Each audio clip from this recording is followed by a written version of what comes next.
Print এবং electronic মিডিয়ার সম্মানিত সাংবাদিকবৃন্দ, আপনাদের সবাইকে জানাই আন্তরিক অভিনন্দন ও শুভেচ্ছা।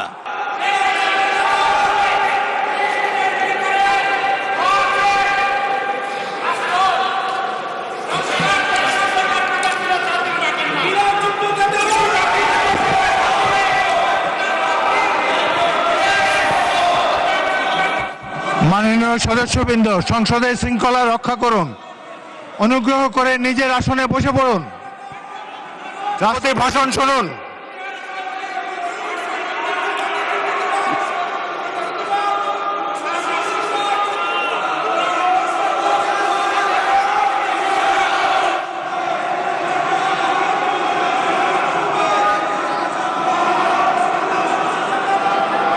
বিসমিল্লাহির রহমানির রহিম। সম্মানিত সংসদ নেতা ও প্রধানমন্ত্রী, জনাব স্পিকার ও ডিপ্টি স্পিকার,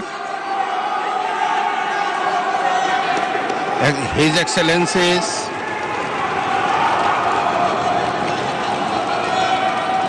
সম্মানিত সংসদ সদস্যবৃন্দ,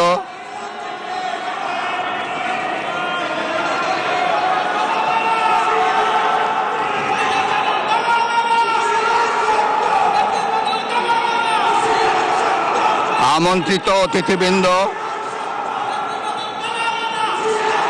আমি ভরসা রাখি hero smart water পিউরিফায়ারে।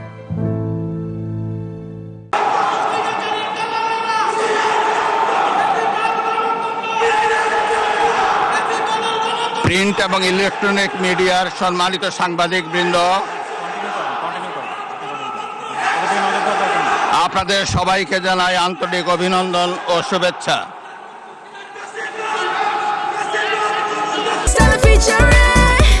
Next level, well done, side by side, free. জনাব স্পিকার,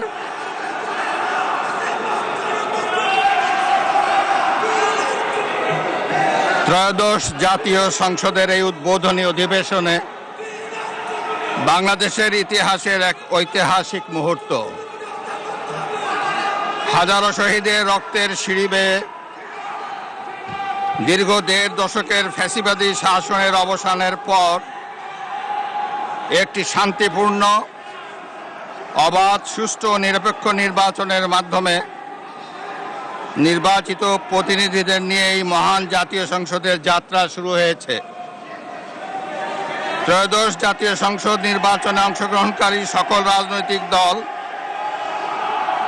আইন শৃঙ্খলা রক্ষাকারী বাহিনী সহ প্রজাতন্ত্রের কর্মচারীদের নিরলস পরিশ্রম এবং নির্বাচনে অংশগ্রহণকারী সকল রাজনৈতিক দল ও ব্যক্তি, আন্তরিক উদ্যোগ এবং সাধারণ জনগণের স্বতঃস্ফূর্ত অংশগ্রহণ গণতন্ত্রের ইতিহাসে একটি উজ্জ্বল দৃষ্টান্ত হয়ে থাকবে।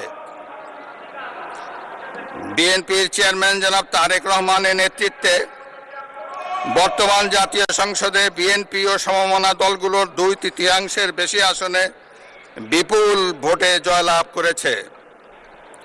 জাতীয় সংসদে একটি শক্তিশালী বিরোধী দলের পাশাপাশি কয়েকজন স্বতন্ত্র সদস্য রয়েছেন। আমি এই সংসদে আপনার মাধ্যমে প্রধানমন্ত্রী তারেক রহমান এবং তার নেতৃত্বে গঠিত নতুন সরকারকে আন্তরিক অভিনন্দন জানাচ্ছি। জাতীয় সংসদের সকল সদস্যের প্রতিও রইল আমার প্রাণ ঢালা শুভেচ্ছা ও অভিনন্দন। আমি মহান মুক্তিযুদ্ধের লাখো শহীদ এবং বীর মুক্তিযোদ্ধাদের শ্রদ্ধার সঙ্গে স্মরণ করছি। একই সাথে স্মরণ করছি বীরাঙ্গনা মা বোন